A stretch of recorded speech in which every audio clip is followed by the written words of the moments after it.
What's up, guys? It is Carly here bringing you day 30 of my 31 Days of Horror 2021, and today I'm going to be talking about a Scream Factory release here, and that is Night of the Comet from the year, I believe 1984, if I'm not mistaken.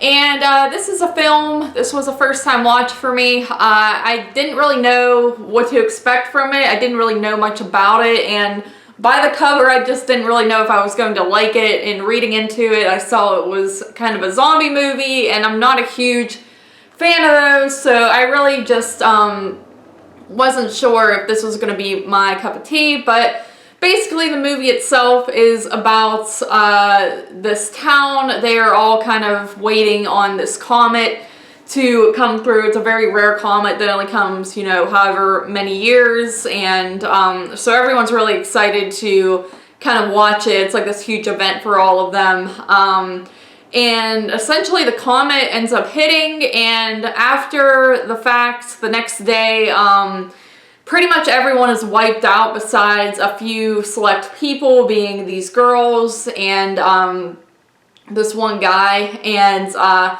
you know, the girls, they were kind of like in this movie theater, which is cool, and they, you know, end up meeting up with the guy, and then they kind of soon realize that there are these zombie, pretty much, creatures walking around, and they are the only humans that seem to be left on Earth, from what they can see at least. So they team up to try to avoid these zombies, and then, you know, they kind of wind up in a mall at one point, and just after a while, these scientists kind of come and try to basically, you know, kidnap them so they can use them for research and stuff and try to find an antidote to what has happened.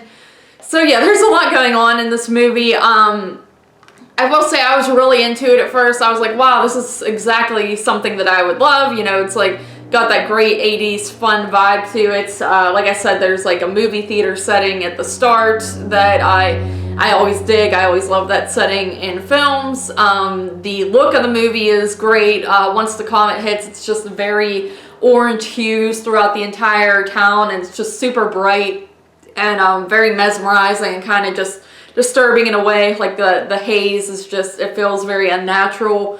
So I like that. I like the scenes where they're kind of walking around the town and, you know, just going around realizing they're the only people there. Very much like you get in later movies like 28 Days Later. I just think it's very eerie to just, you know, be out and noticing there's no cars or people in the streets.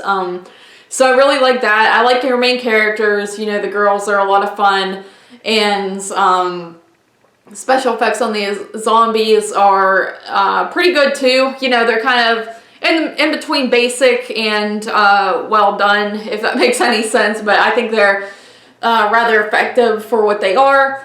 Once you get to the point where these like doctor scientists or whatever they are kind of come in and take over and try to basically take these humans and, you know, study them and such, and they're trying to get away from them, I kind of lost a little bit of interest. I'm not gonna lie, that I'm not a huge fan of the sciencey, researchy, like, we're gonna like pretty much ruin your day and your life just so we can find an antidote or some other, you know, thing or whatever, and it's just, you know, sciencey people are evil, that type of stuff. I'm not a big fan of that, so that really kind of turned me off from the movie. I feel like there's just like the beginning and then the end, like it's like a drastic difference once, you know, stuff kind of goes on in between.